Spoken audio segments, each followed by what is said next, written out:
Hello everyone and welcome to my channel. It used to be called Hallelujah Creations, but I've changed it now to the Crafter's Outpost.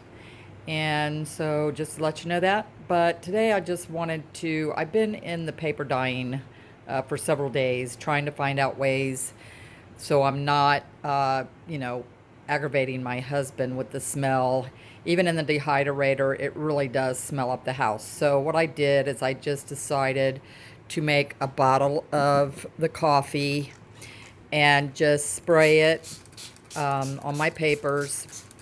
And you just put it in this little foil. Now, some people put lids on their stuff, but I'm only going to do a few pages at a time, and then I'll just take them right out and dry them with my either fan or dehydrator.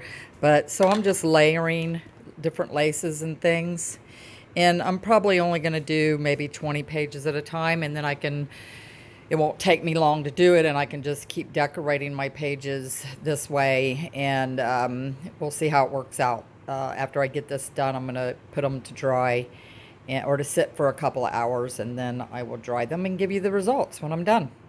Okay, thanks for watching.